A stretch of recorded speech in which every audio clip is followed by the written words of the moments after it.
Hello students, carbon वाला chapter discuss कर रहे थे अपन। कार्बन में अपन ने अपर रूप कंप्लीट किया, उसके बाद में कार्बन के ऑक्साइड की बात कर रहे थे। कार्बन के ऑक्साइड में पहला बताया अपन ने CO2, कार्बन का संतृप्त अपर रूप जो बताया अपन ने CO2, जिसका निर्माण कार्बन के पूर्ण दहन से होता है। अपन ने बताया ये स्वादहीन, गंधहीन, रंगहीन गैस होती है जो न तो जलने में सहायक है न स्वयं जलती है। और इसको संरचना में अपन ने बताया था, रेखीय सूत्र होता है इसका। संतृप्त ऑक्साइड है, नीले लिटमस को लाल करती है, इसका मतलब ये अम्लीय प्रकृति की होती है और जल में उच्च दाब पर विलय है। इसका जो उपयोग अपन ने बताया CO2 का, वो अपन ने बताया अग्निशामक गैस के रूप में, क्योंकि जलने में सहायक नहीं है।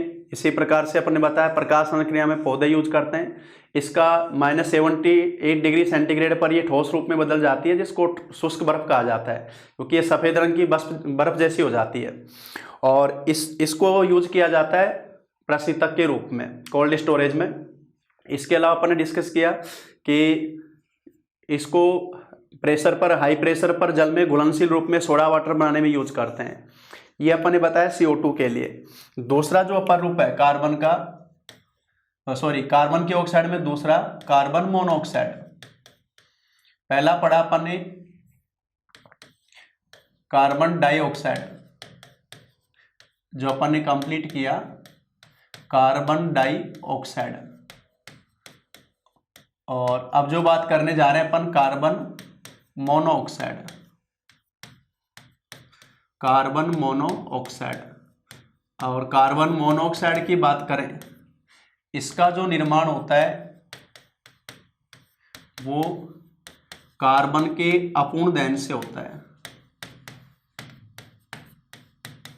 कार्बन के अपूर्ण दहन से, और अपूर्ण दहन का मतलब है ऑक्सीजन की कमी। कार्बन के अपूर्ण दहन से बनती है कार्बन मोनोऑक्साइड गैस। और इसका जो रासायनिक सूत्र है वो बताया जाता है CO।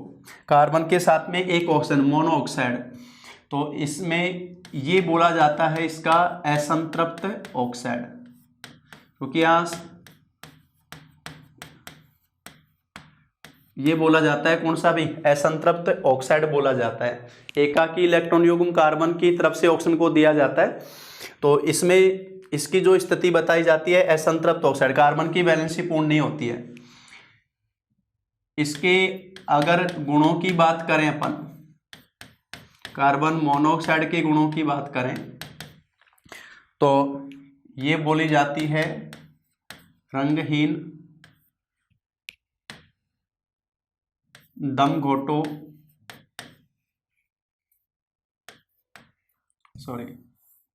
रंगहीन, मीठी गंध वाली,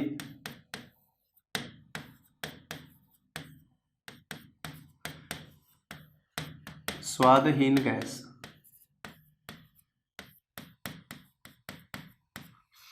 जल में अल्प विलय,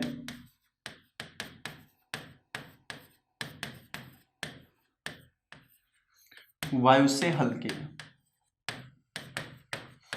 वायु से हल्के। कार्बन मोनोऑक्साइड जो बताई जाती है असंतृप्त ऑक्साइड।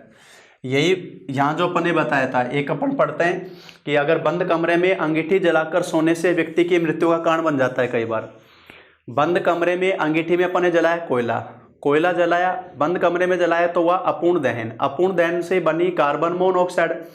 कार्बन मोनोऑक्साइड जो बनी, श्वास क्रिया में जब अपन कार्बन मोनोऑक्साइड फेफड़ों में जाती है, तो अपन ने बताया था हीमोग्लोबिन की बंधुता कार्बन मोनोऑक्साइड के लिए सर्वाधिक होती है, ऑक्सीजन से भी 250 गुना तेज होती है। तो फेफड़ों में कार्बन मोनोऑक्साइड हीमोग्लोबिन के साथ कार्बोक्सी हीमोग्लोबिन यौगिक बनाती है। ये जो संयोजन होता है ना, ये ऑक्सीजन की तुलना में स्थायी संयोजन होता है। इससे हीमोग्लोबिन की ऑक्सीजन परिवहन क्षमता समाप्त हो जाती है, और ये अगर व्यक्ति को सही समय पे संभाला नहीं जाए तो फिर व्यक्ति की मृत्यु का कारण बन जाता है। तो इसमें मीठी गंध है, तो जो व्यक्ति वहां सोता है उसको पता भी नहीं चल पाता है। भाई दम घोटू गैस वैसी हो, दम घोटने वाला तो पता भी चल जाए, फिर तो लोग उसको आके उठाते हैं। तो रंगहीन, मीठी गंध वाली, स्वादहीन गैस है जो जल में अल्प विलय और वायु से क्या होती है, हल्की होती है। इस कार्बन मोनोऑक्साइड का जो उपयोग किया जाता है, कार्बन मोनोऑक्साइड का उपयोग वो एक तो किया जाता है इसका धातु एस्क के अपचयन में, धातु एस्क के अपचयन में, यानी धातु निष्कर्षण में जो अपन ने पढ़ा था प्रगलन में, जैसे लोहे का एस्क है हेमेटाइट, कार्बन मोनोऑक्साइड इसका अपचयन करती है तो धातु मुक्त होती है। इस धातु को पिघलाकर भट्टी के पैंदे में इकट्ठा किया जाता है, तो ये धातु एस्क के अपचयन में यूज हो रही है। नंबर 2, इसको यूज किया जाता है ईंधन के रूप में। तो कार्बन मोनोऑक्साइड को जो ईंधन के रूप में यूज करते हैं उसमें मैं 2 बता रहा हूं, और ये दोनों पॉइंट याद रखना क्योंकि ये बार बार कंपटीशन में पूछे जाते हैं। एक तो अपन पढ़ते हैं भाप अंगार गैस, जिसको नाम दिया जाता है वाटर गैस, जल गैस। भाप अंगार गैस, वाटर गैस जो बोलते हैं। रक्त तप्त कोक, रक्त तप्त कोक मतलब कार्बन। रक्त तप्त कोक पर जल वाष्प को प्रवाहित करना। रक्त तप्त कोक पर क्या प्रवाहित कर रहे हैं? जल वाष्प का प्रवाह है, और इससे बनता है कार्बन मोनोऑक्साइड और हाइड्रोजन गैस का मिश्रण। कौन कौन सी गैस का मिश्रण बना बताओ? कार्बन मोनोऑक्साइड और हाइड्रोजन गैस का मिश्रण, इसको नाम दिया जाता है वाटर गैस। कार्बन मोनोऑक्साइड और हाइड्रोजन गैस का मिश्रण, इसे बोलते हैं वाटर गैस। नंबर 2, दूसरी बोली जाती है वायु अंगार गैस। वायु अंगार गैस, जिसे अपन नाम देते हैं प्रोड्यूसर गैस। और ये जो वायु अंगार गैस है ना, वही रक्त तप्त कोक, रक्त तप्त कोक यानी कार्बन, और उस पर प्रवाहित करना वायु, वायु का प्रवाह है। रक्त तप्त कोक पर किसका प्रवाह भाई? वायु का प्रवाह। इससे बनता है कार्बन मोनोऑक्साइड और नाइट्रोजन गैस का मिश्रण, और इन दोनों गैसों का जो मिश्रण है इसे नाम देते हैं प्रोड्यूसर गैस, वायु अंगार गैस। और ये दोनों की दोनों गैस, ये दोनों गैस जो हैं भाप अंगार गैस और वायु अंगार गैस, ये दोनों ही ईंधन के रूप में प्रयुक्त होती हैं, दोनों ही ईंधन के रूप में प्रयुक्त होती हैं। तो इस तरह से ये यूज की जाती हैं अभी दोनों, एक तो भाप अंगार गैस और दूसरी वायु अंगार गैस, इन दोनों को यूज किया जाता है। ये दोनों अपन ने कार्बन मोनोऑक्साइड के साथ में मिश्रण है, ध्यान रखना, इनको बार बार पूछा भी जाता है। तो बड़े उद्योगों में इन्हें ईंधन के रूप में यूज किया जाता है। इसके अलावा एक कार्बन मोनोऑक्साइड के लिए देखो 2 रिएक्शन मैं यहां बता रहा हूं। एक तो बता रहा हूं मैं CO2 गैस का परीक्षण, लेबोरेटरी में CO2 गैस का परीक्षण। चूने का पानी, कैल्शियम हाइड्रोक्साइड, चूने का पानी, चूने का पानी क्या बोला जाता है अभी? जो कली है ना, जो बिना बुझा चूनापन बोलते हैं, कैल्शियम ऑक्साइड, उसको जैसे जल में घोलते हैं कैल्शियम हाइड्रोक्साइड बन जाता है। ये चूने का पानी जो होता है, चूने के पानी में जब CO2 गैस प्रवाहित की जाती है तो कैल्शियम कार्बोनेट के निर्माण की वजह से, कैल्शियम कार्बोनेट के निर्माण की वजह से पानी का रंग कैसा हो जाता है? दूधिया। पानी का रंग कैसा हो जाता है? दूधिया हो जाता है। तो चूने के पानी में CO2 गैस, कोई भी गैस जो बना रहे हैं लैब में, अगर ये जांचना है कि ये CO2 गैस है, तो चूने के पानी में जैसे उस CO2 गैस को प्रवाहित करेंगे तो पानी का रंग कैसा हो जाएगा? दूधिया हो जाएगा। और ये दूधिया रंग बनना किसको प्रदर्शित कर रहा है? CO2 गैस को प्रदर्शित कर रहा है। अगर ये आधिक्य में प्रवाहित की जाती है तो इस कैल्शियम कार्बोनेट का रंग वापस, वो ये आधिक्य में प्रवाहित कर रहे हैं ना, तो कैल्शियम कार्बोनेट वापस से इस तरह से अपघटित हो जाती है, तो दूधिया रंग गायब हो जाता है। तो कैल्शियम कार्बोनेट का निर्माण जो हुआ कैल्शियम हाइड्रोक्साइड में CO2 के प्रवाह से, वो दूधिया रंग जो बना, जैसे अपन सफेदी करते हैं ना दीवार पे, वो भी यही क्रिया है। चूने का पानी सफेदी इसी से तो करते हैं, व्हाइट वॉश। इसे जैसे दीवार पे पोतते हैं, वायुमंडलीय CO2 का संपर्क होता है, चूने का निर्माण ये जो बन जाता है, ये रंग दूधिया चमक बन जाती है दीवार पर, जो अपन सफेदी बोलते हैं। तो CO2 गैस परीक्षण के लिए बोली जाती है रिएक्शन, ध्यान रखना इसको। एक अपन निकिल धातु का निष्कर्षण करते हैं मांड परीक्षण, या मांड प्रक्रम बोलते हैं। मांड प्रक्रम है निकिल धातु का शुद्धिकरण। इसमें देखो निकिल धातु को, निकिल जो धातु है उसको कार्बन मोनोऑक्साइड से क्रिया कराकर निकिल कार्बोनिल यौगिक बनाया जाता है। निकिल कार्बोनिल यौगिक बनाते हैं। तो इसमें क्या होता है कि अशुद्धियां तो इससे क्रिया करते नहीं है। निकिल धातु में जो अशुद्धियां हैं वो कार्बन मोनोऑक्साइड से क्रिया नहीं करेंगी, और इन दोनों की क्रिया से निकिल कार्बोनिल यौगिक जो बना, और इसको जब वापस गर्म करते हैं, गर्म करने से ये अपघटन होगा और निकिल, यानी ये तो निकल जाएगी CO2, तो CO कार्बन मोनोऑक्साइड तो CO2 के रूप में निकल जाती है, निकिल धातु प्राप्त हो जाती है, धातु शुद्ध रूप में प्राप्त हो जाती है। तो इस तरह से निकिल कार्बोनिल, निकिल धातु का निष्कर्षण करने के लिए जो यूज प्रक्रम है उसको नाम दिया जाता है मांड प्रक्रम। उसमें भी वो कार्बन मोनोऑक्साइड को अपन यूज करते हैं, इस तरह से बताया जाता है। तो ये जो अपन मैंने दो चीज बताई हैं, एक तो CO2 गैस का परीक्षण और एक मांड प्रक्रम CO के लिए। तो कार्बन के ऑक्साइड मैंने दोनों बताए, एक तो कार्बन डाइऑक्साइड और एक कार्बन मोनोऑक्साइड। कार्बन के लिए अपन ने बात कर ली। अब जो अपन बात करेंगे, कार्बन के अपरूप और कार्बन के ऑक्साइड अपन ने डिस्कस किए। अब जो अपन बात करने जा रहे हैं वो शुरू कर रहे हैं अपन हाइड्रोकार्बन। और हाइड्रोकार्बन के लिए जो बोला जाता है, जैसा नाम से आ रहा है,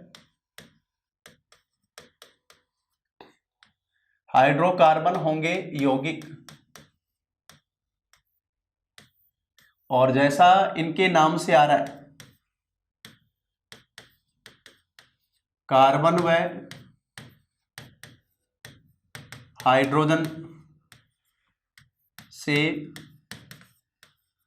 निर्मित यौगिक। कार्बन व हाइड्रोजन से निर्मित यौगिक, उन यौगिक को बोला जाता है हाइड्रोकार्बन।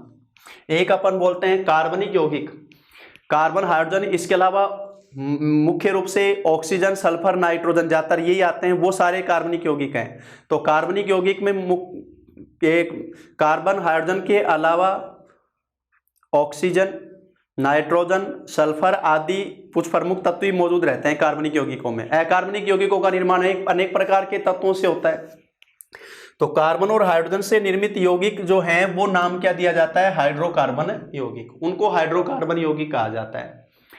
दूसरी बात, हाइड्रोकार्बनिक यौगिक जो हैं वो उनके समावयवी पाए जाते हैं। समावयवी किनको बोलते हैं, समावयवी उनको बोलते हैं जिनके अणुसूत्र तो समान होते हैं लेकिन संरचनात्मक रूप से उनमें भिन्नता होती है और भिन्न गुण वो दर्शाते हैं, वो एक दूसरे के समावयवी कहलाते हैं। अणुसूत्र समान लेकिन संरचना सूत्र भिन्न, वो समावयवी कहलाते हैं।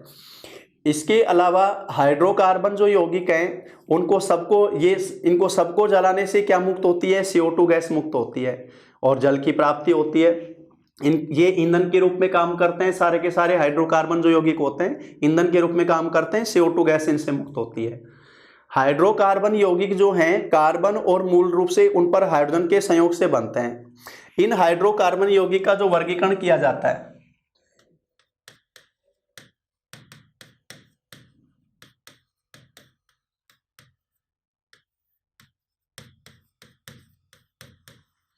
हाइड्रोकार्बन यौगिक का जो वर्गीकरण किया जाता है,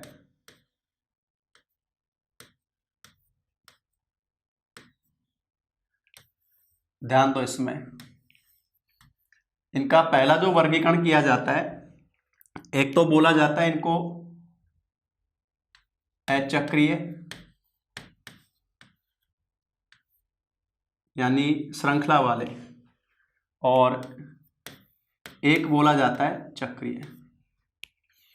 तो ये तो होते हैं भाई विवर्त श्रृंखला वाले,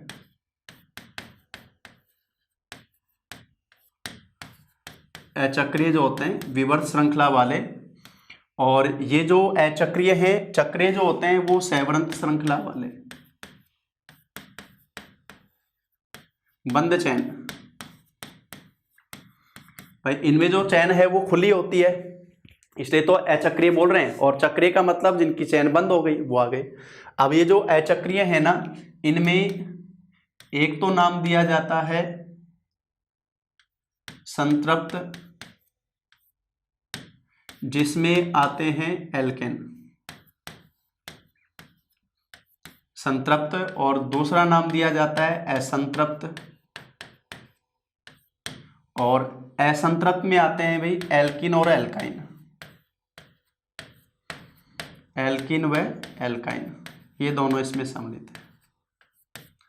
ये इन्हीं को मूल हाइड्रोकार्बन भी कहा जाता है। ये तीनों जो आते हैं ना, एल्केन, एल्किन और एल्काइन, ये तीनों मूल हाइड्रोकार्बन कहलाते हैं अचक्रीय रूप में जो अपन ने बोला। अब चक्रीय जो है ना उसमें दो तरह से नाम आते हैं, एक तो नाम दिया जाता है समचक्रीय, और एक नाम दिया जाता है विषम चक्रीय।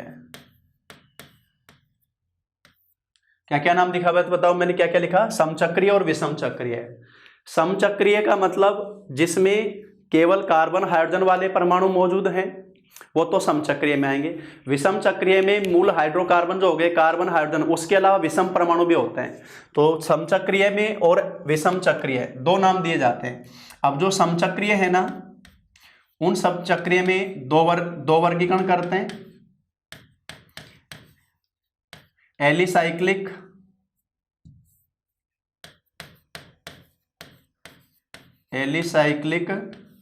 और एरोमेटिक, एलिसाइक्लिक और एरोमेटिक। और विषम चक्रीय में भी वही दो नाम दिए जाते हैं, एलिसाइक्लिक और एरोमेटिक, और एरोमेटिक। अब देखो यहां पर जो एलिसाइक्लिक और एरोमेटिक मैंने दो शब्द लिखे हैं। तो एरोमेटिक पहले तो देखो चक्रीय में मैंने नाम देखो, ये तो सबको ध्यान है, मूल हाइड्रोकार्बन यही बोले जाते हैं। अचक्रीय होते हैं विवर्त श्रृंखला वाले, इसमें एक तो आता है संतृप्त में, वो तो आते हैं एल्केन, असंतृप्त में एल्किन और एल्काइन, ये भी अपन डिस्कस करेंगे। चक्रीय मैंने बताया सैवर्ण श्रृंखला वाले, समचक्रीय और विषम चक्रीय। समचक्रीय में कार्बन हाइड्रोजन के अलावा अन्य एटम नहीं होगा। विषम चक्रीय में कार्बन हाइड्रोजन के अलावा अलग और एटम जैसे ऑक्सीजन, नाइट्रोजन, ये भी मौजूद रहते हैं। इनमें दो नाम आ गए, एलिसाइक्लिक और एरोमेटिक। एरोमेटिक शब्द लिया जाता है विशेष गंध, ये होते हैं बेंजीन वलय युक्त। एरोमेटिक किसके लिए आता है, बेंजीन वलय युक्त हाइड्रोकार्बन। अब चाहे वो समचक्रीय हो और चाहे विषम चक्रीय हो, तो एरोमेटिक आता है बेंजीन वलय युक्त हाइड्रोकार्बन, बेंजीन वलय युक्त चक्रीय हाइड्रोकार्बन, वो आता है एरोमेटिक, उसके लिए यूज किया जाता है। एलिसाइक्लिक में 3 या अधिक का श्रृंखला वाले ये यौगिक होते हैं, लेकिन इनमें एरोमेटिक जो बेंजीन वलय उपस्थित नहीं होती है। तो दो तरह से नाम आते हैं, फिर एग्जाम्पल से अपन इनको लेके करेंगे, फिलहाल अपन ने परिचय के रूप में बताया। तो अपन ने जो बताए हैं अभी फिलहाल कि दो तरह से हाइड्रोकार्बन का वर्गीकरण किया अपन ने, चक्रीय, अचक्रीय और चक्रीय। अचक्रीय में अपन ने बताया संतृप्त और असंतृप्त दो रूप में बांटते हैं। चक्रीय में समचक्रीय, विषम चक्रीय शब्द इसलिए यूज किया जा रहा है कि इसमें कार्बन हाइड्रोजन के अलावा अन्य एटम नहीं होते। इसमें कार्बन हाइड्रोजन के अलावा ऑक्सीजन, नाइट्रोजन, सल्फर आदि अन्य एटम मौजूद रहते हैं, वो विषम है। इनमें फिर दो आ जाते हैं, एलिसाइक्लिक और एरोमेटिक। एरोमेटिक में विशेष बेंजीन वलय होती है, एलिसाइक्लिक में वो नहीं होती, होते हैं ये चक्रीय रूप में। अब सबसे पहले तो अपन डिस्कस करेंगे किनको, अचक्रीय वालों को, फिर इनकी बात करेंगे अपन। अब अचक्रीय में, अचक्रीय जो हाइड्रोकार्बन है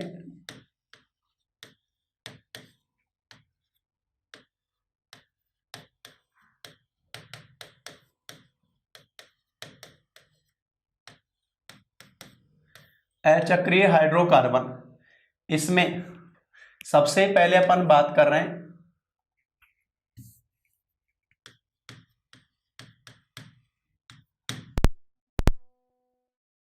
हाइड्रोकार्बन, और संतृप्त हाइड्रोकार्बन में आते हैं एल्केन। क्या आते हैं भाई? एल्केन। अब एल्केन जो हैं इनकी इस विशेषता क्या है समझते जाओ। कार्बन कार्बन के मध्य ये जो श्रृंखला बनती है ना, लंबी श्रृंखला, उसमें कार्बन कार्बन के मध्य सिंगल बॉन्ड, एकल बंध। कार्बन कार्बन परमाणु के मध्य एकल बंध सबसे पहली विशेषता इसकी जो है। और एल्केन में जो अनुलग्न यूज किया जाता है वो अनुलग्न आता है एन। कौन सा अनुलग्न यूज किया जाता है? एन। मेथेन, एथेन, प्रोपेन, इस प्रकार से इन एल्केन हाइड्रोकार्बन का जो सामान्य सूत्र है, सामान्य अणुसूत्र जो दर्शाया जाता है CnH2n+2, यानी कार्बन के जितने परमाणु हैं उसके दुगने से 2 ज़्यादा हाइड्रोजन परमाणु होते हैं। ये इनका सामान्य सूत्र होता है। कार्बन का जितना परमाणु, जैसे कार्बन के 2 परमाणु तो हाइड्रोजन के हो जाएंगे 2 × 2, n की जगह 2 रखोगे, 2 दूनी 4, 2 6। इस तरह से इनके सूत्र बनते हैं। इस तरह के सूत्र जो भी आते हैं वो सारे एल्केन श्रेणी के आते हैं। तो पहला मैंने बताया कि इसमें ये इनकी पहचान क्या है, कार्बन कार्बन के मध्य एकल बॉन्ड होती है, अनुलग्न इसमें एन होता है, और सामान्य सूत्र क्या है? CnH2n+2। एल्केन जो हैं उसमें संतृप्त हाइड्रोकार्बन इनको बोल रहे हैं, क्योंकि इसमें कार्बन की जो वैलेंसी है 4, एक कार्बन परमाणु की जो 4 वैलेंसी है, चारों पर हाइड्रोजन परमाणु अलग अलग बॉन्डिंग, सिंगल बॉन्डिंग बनाते हैं, सिग्मा बॉन्ड जिसको बोलते हैं, वो बंद बनती है, तो वो हो गए संतृप्त हाइड्रोकार्बन। जो एल्केन जिसमें आ गया, कार्बन कार्बन के मध्य एकल बंध, अनुलग्न एन, सामान्य सूत्र, ये स्थिति आती है।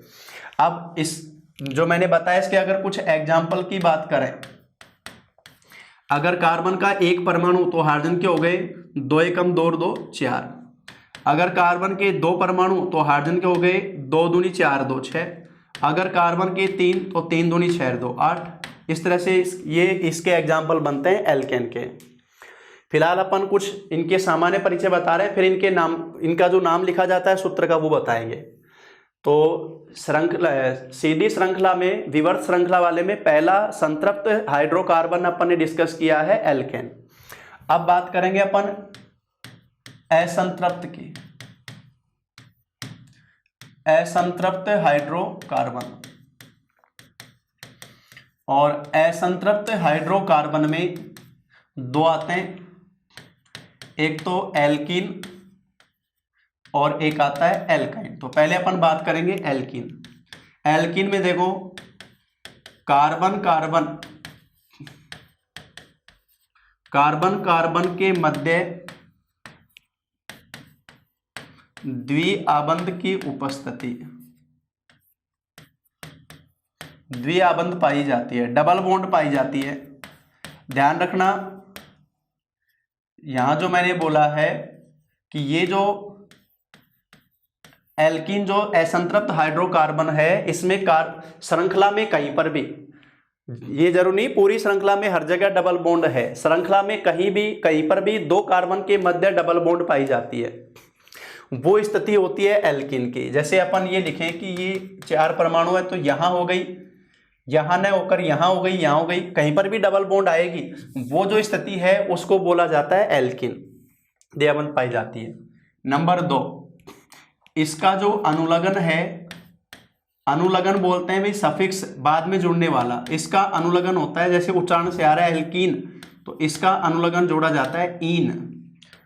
और एल्कीन जो हाइड्रोकार्बन है, अगर उनके सामान्य सूत्र की बात करें, इनका सामान्य सूत्र होता है CnH2n, यानी जितने कार्बन उसे दुगने हाइड्रोजन। अगर कुछ एग्जाम्पल की बात करें, कार्बन के 2 तो हाइड्रोजन के 4, कार्बन के 3 तो हाइड्रोजन के 6, कार्बन के 4 तो हाइड्रोजन के 8, ये स्थिति इनकी रहती है। कार्बन से जस्ट डबल हाइड्रोजन। यहां ध्यान देना, एल्कीन जो सीरीज है ना, एल्कीन जो हाइड्रोकार्बन अपन पढ़ रहे हैं वो कार्बन के दूसरे परमाणु से शुरू होगा, क्योंकि इस सीरीज की मुख्य शर्त है कार्बन कार्बन के मध्य डबल बॉन्ड। एक कार्बन अगर आप लोगे, जैसे तुम कहो कि कार्बन का यहाँ एक क्यों नहीं लिया, वहां तो एक लिया। एल्केन में अपन ने पहले कार्बन से शुरू किया, इसमें डबल कार्बन से शुरू कर रहे हैं। एक कार्बन पे हाइड्रोजन जो जुड़ती है तो वो सिंगल बॉन्ड ही बनाती है। इसकी शर्त क्या है, कार्बन कार्बन के बीच में डबल बॉन्ड। तो कम से कम 2 कार्बन आपको लेने पड़ेंगे, क्योंकि कार्बन हाइड्रोजन के बीच में आप डबल बॉन्ड नहीं दिखा सकते। वो आप कार्बन कार्बन के बीच में दिखाओगे तो उसके लिए 2 कार्बन लेना जरूरी है। तो इसमें ये इसकी शर्त आ गई। ये असंतृप्त हाइड्रोकार्बन कैसे हुआ, इसमें कार्बन कार्बन के बीच में जो डबल बॉन्ड है उसमें एक तो मूल सिग्मा बॉन्ड हो गई, लेकिन दूसरी पाई बॉन्ड बन रही है। वो तभी बनती है जब कार्बन के पास में सिग्मा बॉन्ड बनने की संभावना नहीं रहती है अपनी वैलेंसी को पूरा करने के लिए। तो हाइड्रोजन के साथ में सिग्मा बॉन्ड की पूर्ति नहीं हो पा रही, तब इसको डबल बॉन्ड कार्बन से बनानी पड़ रही है, सिग्मा पाई बॉन्ड जो बोल रहे हैं अपन।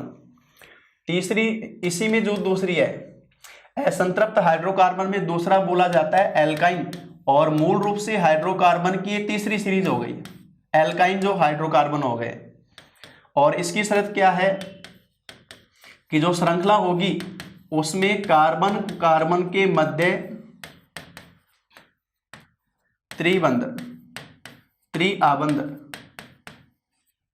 ट्रिपल बॉन्ड पाई जाती है। यहां कार्बन कार्बन के बीच में ट्रिपल बॉन्ड पाई जा रही है, यहां कार्बन कार्बन के बीच में ट्रिपल बॉन्ड पाई जा रही है, कहीं पर भी श्रृंखला में, कहीं पर भी।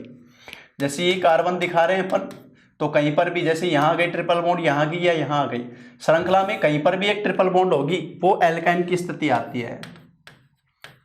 और इसमें जो अनुलग्न यूज करते हैं वो यूज करते हैं आइन। एल्केन एन आया, एल्कीन इन आया और एल्काइन आइन आया।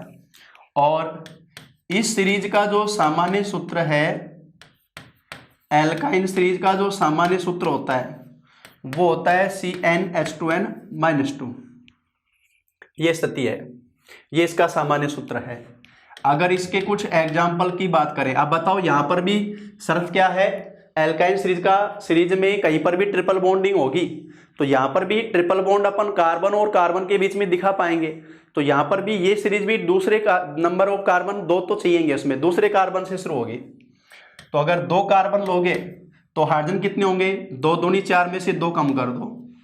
अगर 3 कार्बन लोगे तो 3 दूनी 6 में से 2 कम कर दो, ये स्थिति होगी। 4 लोगे तो 4 दूनी 8 में से 2 कम कर दो, 6 होंगे, ये स्थिति आएगी। तो मूल हाइड्रोकार्बन सीधी विवर श्रृंखला वाले अपन ने 3 बताए, एल्केन, एल्कीन और एल्काइन, जो तीनों अपन ने डिस्कस किए। अब अगर इन तीनों को एक बार देखें अपन, ध्यान दो इधर बोर्ड पे। पहला बताया मैंने एल्केन, दूसरा बताया मैंने एल्कीन, और तीसरा बताया मैंने एल्काइन। ये स्थिति बताई। अब देखो इसमें अगर अपन बात करें बंद की, अगर अपन एल्केन का कोई भी एक एग्जांपल लें अपन, जैसे सपोज करो अपन ने ले लिया 3 कार्बन का, 1 2 3। अब इसमें कार्बन कार्बन के बीच में सिंगल बॉन्ड है ना, बाकी सारी बॉन्डिंग हो जाएंगी हाइड्रोजन से।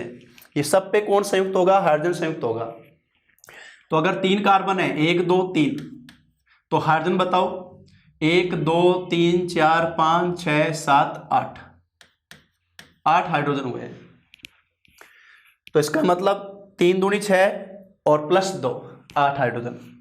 अगर ये 3 कार्बन अपन इसमें ले रहे हैं 1 2 3, अब इसकी शर्त क्या है, डबल बॉन्ड। जैसे यहां डबल बॉन्ड दिखा दिया अपन ने, अब हाइड्रोजन जोड़ो, इस पर तो 2 जाएंगे, 4 हो गए नहीं संयोजकता, इस पे 2 और 1 3 हो चुके हैं, 1 जुड़ेगा, और इस पे 1 हो गया तो 3 जुड़ेंगे। तो बताओ यहाँ कार्बन 3 हुए, हाइड्रोजन 1 2 3 4 5 6, ये स्थिति आ गई इसकी। तो बताओ इस आधार पर इनका जो सामान्य सूत्र बना, इसका सामान्य सूत्र तो हो गया CnH2n+2, 2 दूनी 4 2 6, दो दो दूनी 4 और उसका दुगना 2 जोड़ दिया उसमें, यहां हो रहा है CnH2n, जितने कार्बन उसे दुगने हाइड्रोजन। अब एल्काइन में अपन एक एग्जांपल ले लें, कार्बन कार्बन 3 वाला, एक ट्रिपल बॉन्ड दिखा दें अपन, तो अब यहां तो एक ही जुड़ेगा, यहां इसकी 4 वैलेंसी हो गई, 3 और 1 4, और इस पे 3 जुड़ेंगे, तो कार्बन हुए 3, हाइड्रोजन कितने हुए 1 2 3 4। तो बताओ अगर यहां देखें तो 3 दूनी 6, 2 कम आ रहे हैं, 4 हो रहे हैं ना, तो यहां स्थिति होगी CnH2n-2, 3 का दुगना 6, 6 से 2 कम 4 हुए। ये इनके सामान्य सूत्र स्थिति आई, और अनुलग्न इसके आएंगे सीधे, अनुलग्न तो इनके नाम से आ जाते हैं।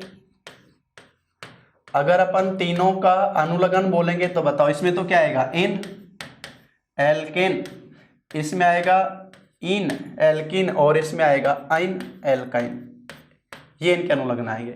ये संतृप्त हाइड्रोकार्बन है क्योंकि यहाँ सिंगल बॉन्ड बन रही है सारी सिग्मा, यहाँ सिग्मा के साथ में एक पाई बॉन्ड, यहाँ सिग्मा के साथ में 2 पाई बॉन्ड। अब देखो यहां पर मैं जो बॉन्ड बोल रहा हूं, हाइड्रोकार्बन में उपस्थित बंध,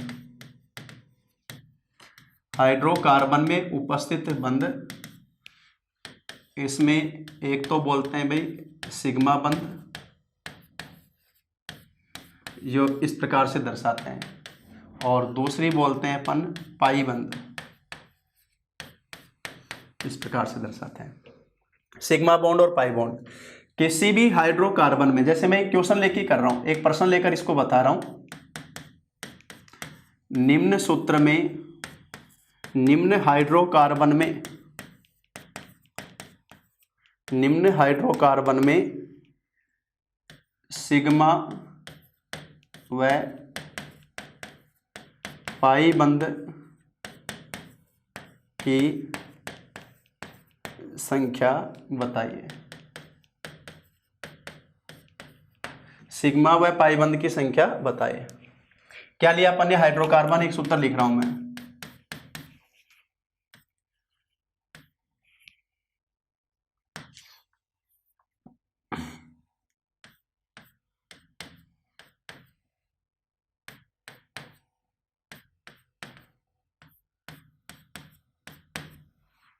देखो यहां पर इस सूत्र में अगर अपन देखें, कार्बन की 4 परमाणु श्रृंखला में 1 2 3 और 4, इसमें पहले और तीसरे कार्बन पर, पहले और तीसरे कार्बन पर इधर से ले लो या इधर से 2 डबल बॉन्ड दिखा रखी है मैंने। अब इसे पूछ रहा है बताओ कितनी सिग्मा बॉन्ड है, कितनी पाई बॉन्ड है, क्या पूछ रहा है, कितनी सिग्मा बॉन्ड और कितनी पाई बॉन्ड है।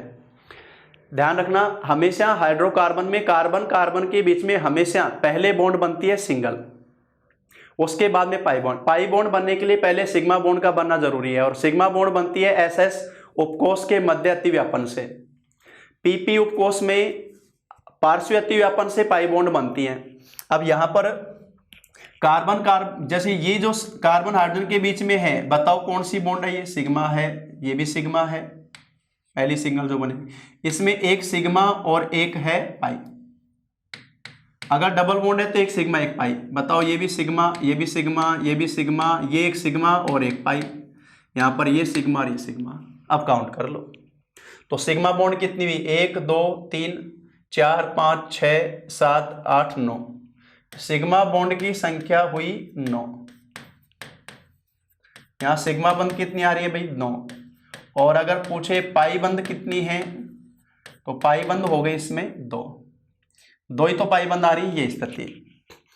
तो ये जो बताया अपन ने संतृप्त और असंतृप्त हाइड्रोकार्बन में जो बॉन्ड मौजूद हैं सिग्मा और पाई बॉन्ड, उनको काउंट करने के लिए अपन ने बताया है। तो यहां पर मूल हाइड्रोकार्बन का जो अपन ने तुलनात्मक रूप से देखा है तीनों को, एल्केन, एल्किन और एल्काइन, ये इनकी स्थिति है, उसके अनुसार इनका ये अणुसूत्र डिसाइड होता है। अब एक कार्बन का जो क्रमांक किया जाता है हाइड्रोकार्बन में, कार्बन का नामांकन, कार्बन का नामांकन, तो किसी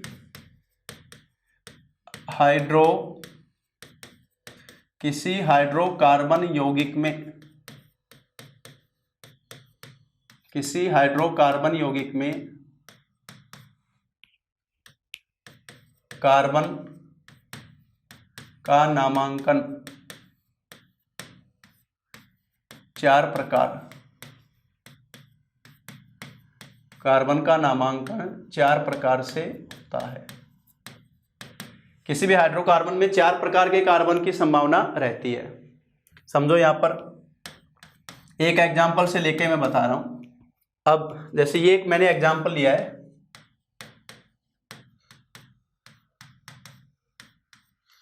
और इसमें बताया आपको कि इसमें अगर देखा जाए तो प्राथमिक कार्बन कौन कौन सा है, अगर आपसे पूछे तो क्या बताओगे आप?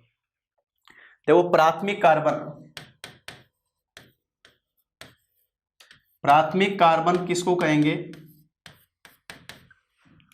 जिस पर प्रत्यक्ष रूप से एक कार्बन जुड़ा होता है, जिस पर प्रत्यक्ष रूप से एक कार्बन जुड़ा होता है,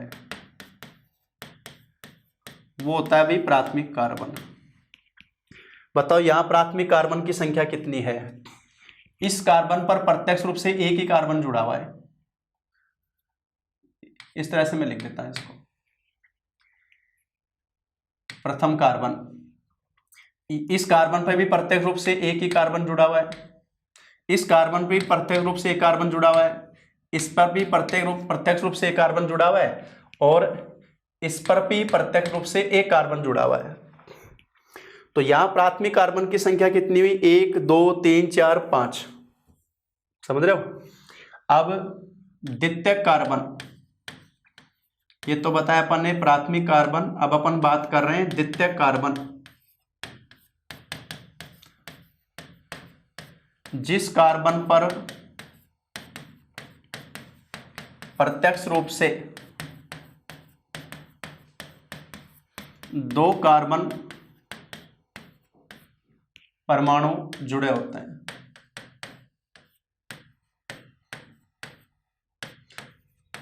जिस कार्बन पर प्रत्यक्ष रूप से 2 कार्बन परमाणु जुड़े होते हैं वो कहलाता है द्वितीयक कार्बन। अब इस सूत्र में अगर द्वितीयक कार्बन की बात करेंगे तो कौन सा बताएंगे? बताओ यहां द्वितीयक कार्बन नजर आ रहा है आपको? कोई सा आ रहा है कि नहीं आ रहा? प्राथमिक समझ में आया? प्राथमिक किसको बोल रहे हैं? जिसके साथ में प्रत्यक्ष रूप से एक कार्बन जुड़ा हुआ है। इन सब से देखो, इससे एक ही जुड़ा हुआ है, इससे भी एक जुड़ा हुआ है, इससे भी एक जुड़ा हुआ है, इससे भी एक और इससे भी एक। अब इस कार्बन पे ध्यान दो, इस कार्बन पे एक कार्बन ये जुड़ा हुआ है और एक ये जुड़ा हुआ है। तो बताओ ये वाला जो कार्बन होगा वो कौन सा कार्बन होगा? द्वितीयक कार्बन होगा, क्योंकि इस पर 2 कार्बन जुड़े हैं, इधर और इधर। अब अगर यहां पर तृतीयक कार्बन की बात करें तो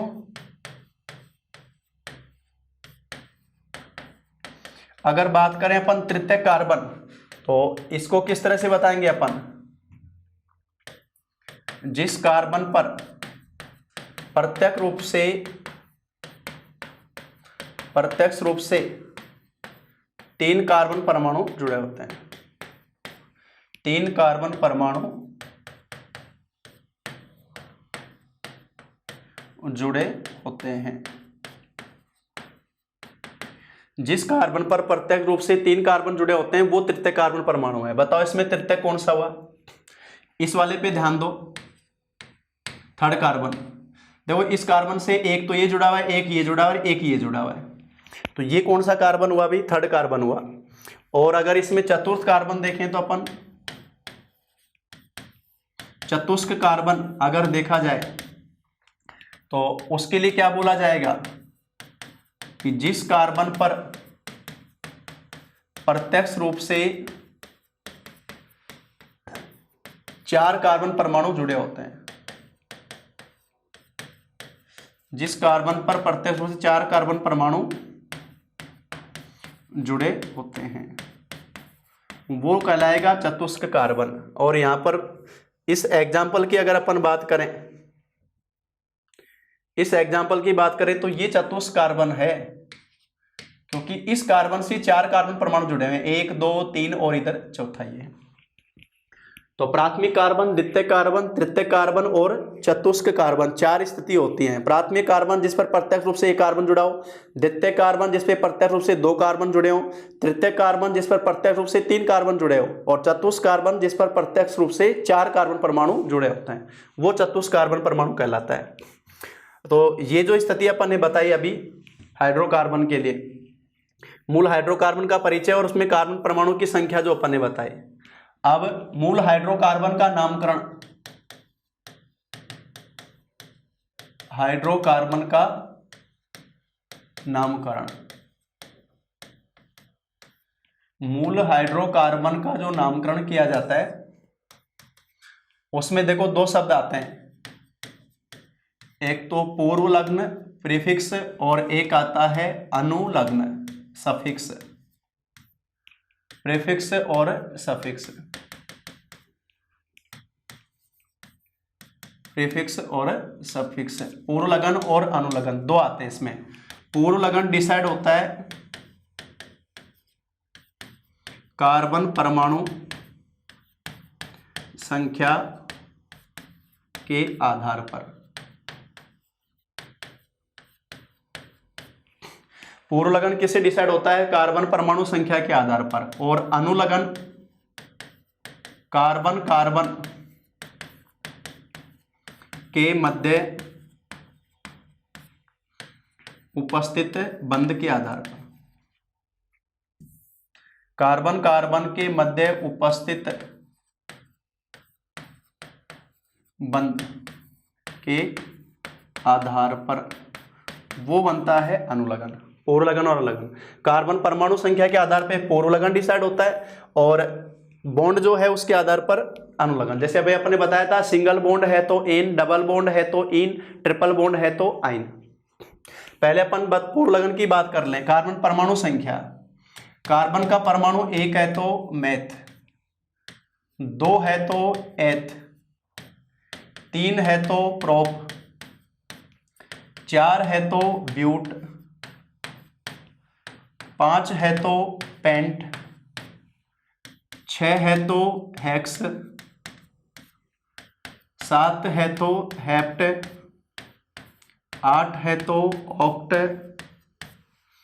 9 है तो नॉन और 10 है तो डेक, 11 है तो अनडेक, 12 है तो डाइडेक, टेट्रेक, इस तरह से नाम दिए जाते हैं।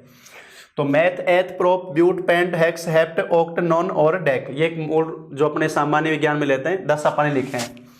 इसके आधार पर तो डिसाइड हो रहा है पूर्व लगन, ये नाम लेते हैं। अनुलगन जो अपन बताते हैं, अगर एकल बॉन्ड है, एकल बॉन्ड जो स्थिति अपन ने बताई एल्केन सीरीज की, ये स्थिति, तब तो आता है अनुलगन एन। देखो मैं ये साथ में क्यों लिख रहा हूं, कई बार जैसे आपको सूत्र दे दिया C3H8 और बोला बताओ इसमें अनुलगन आप क्या लोगे। अब देखो सीधे सूत्र से तो आपको थोड़ा अपने को दिख थोड़ी रहा है इसमें बॉन्डिंग सिंगल है या डबल है, तो हमें इसी सूत्र से पकड़ना है इसको कि ये एन का आ रहा है, इन का आ रहा है या आइन का आ रहा है। तो अपन एकल बॉन्ड आ रहा है तो ये वाला सूत्र आएगा तो एन। द्विबंध, द्विआबंध, डबल बॉन्ड की स्थिति, और इसको सूत्र से कैसे पकड़ेंगे, ये स्थिति, तब आएगा इसमें इन। और त्रिआबंध, त्रिआबंध, और तब ये स्थिति आएगी CnH2n-2, तब आएगा आइन, ये स्थिति, ये अनुलगन आएंगे। पूर्व लगन अनुलगन जो अपन ने दोनों लिखे, बताओ पूर्व लगन तो कैसे डिसाइड हो रहा है? हाइड्रोकार्बन सीरीज में कार्बन कार्बन परमाणु के बीच में उपस्थित है परमाणु संख्या के आधार पर, 1 है तो मेथ, 2 है तो एथ, इस प्रकार से जो नाम आ रहे हैं। और अनुलगन कैसे डिसाइड हो रहा है? वो डिसाइड हो रहा है बॉन्ड किस प्रकार की मौजूद है उसके आधार पर ये डिसाइड हो रहा है। अब जैसे अपन कुछ एग्जाम्पल लेकर करें, अगर अपन कुछ एग्जाम्पल लें, आपके पास में आया C3H6 का नाम बताओ।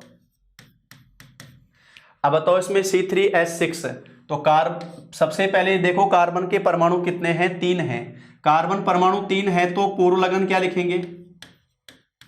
पूर्व लगन हो गया कार्बन परमाणु 3 है तो प्रोप, ये तो आएगा। कार्बन के 3 परमाणु है तो पूर्व लगन प्रोप ले लिया अपन ने। और अनुलगन, अब अनुलगन अपन डिसाइड करते हैं बॉन्ड से, single bond ane, double bond ene, triple bond yne. अब यहां देखो बॉन्ड तो सीधे सूत्र में नजर नहीं आ रही, तो हम सूत्र को पकड़ेंगे, सामान्य सूत्र को। यहां कार्बन के कितने परमाणु है 3, हाइड्रोजन के कितने हैं 6, 3 का दुगना कितना हुआ 6, 3 का दुगना 6, 3 दूनी 6, तो ये आ रहा है इन CnH2n जो अपन ने बताया था। इसका मतलब इसमें अनुलग्न क्या आएगा, इन आएगा। अब नाम बनाने के लिए जोड़ देंगे प्रोप प्लस इन, प्रोप प्लस इन, तो नाम संधि करके पूरा नाम क्या बन गया, प्रोपीन। इस तरह से नाम बनेगा। इसी प्रकार से दूसरा एग्जांपल लें, C4H6 का नाम। अब यहां पर बताओ कार्बन के कितने परमाणु हैं, 4 है, तो यहां पूर्व लगन क्या आएगा, 4 है तो पूर्व लगन आएगा ब्यूट। और अनुलगन, अब अनुलगन सूत्र को देखो फिट करो, 4 का दुगना कितना 8, देखो डबल तो सब में हो ही रहा है, इन में जस्ट डबल है, ऐसे याद रखोगे, इन एन आइन, इन तो CnH2n जस्ट डबल, डबल से जो ज्यादा एन, डबल से 2 कम आइन, तो +2 -2 दो चीज हो रही है। यहां पर 4 दूनी 8, अब 8 और लेकिन यहां पर है कितने 6, इसका मतलब दुगने से 2 कम है, तो अनुलगन हुआ यहां पर आइन, और इसलिए इसका नाम पड़ गया ब्यूट प्लस आइन, तो ब्यूटाइन। क्या नाम बन गया भाई, ब्यूटाइन। ये इसका नाम पड़ गया, ब्यूट प्लस आइन से क्या बन गया, ब्यूटाइन।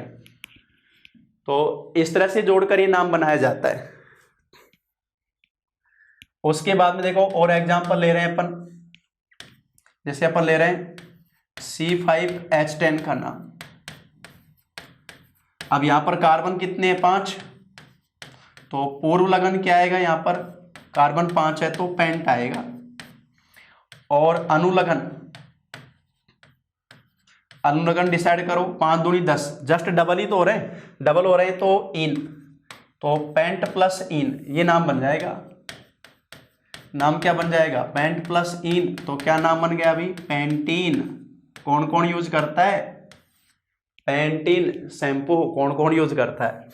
इसी प्रकार से और एग्जांपल ले रहे हैं अपन, C3H8 का नाम। यहां देखो कार्बन कितने हैं भाई 3 हैं, तो पूर्व लगन हो गया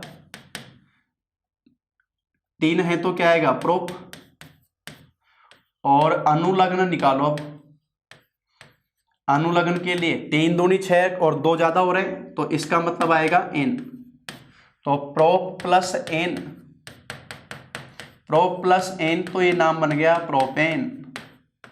प्रोप प्लस n तो नाम क्या बन गया, प्रोपेन। इस तरह से नाम हो गया। तो ये मूल हाइड्रोकार्बन का जो नामकरण किया जाता है। तो हमने आज हाइड्रोकार्बन सीरीज में पहला अपन ने डिस्कस किया है मूल हाइड्रोकार्बन विवर श्रृंखला वाले, साथ में आते हैं चक्रीय जो आते हैं, चक्रीय को भी डिस्कस करेंगे, साथ में एलिसाइक्लिक और एरोमेटिक दोनों लेके चलेंगे। फिलहाल आज तक की क्लास में इतना ही करा रहे हैं, फिर आगे का डिस्कस करेंगे।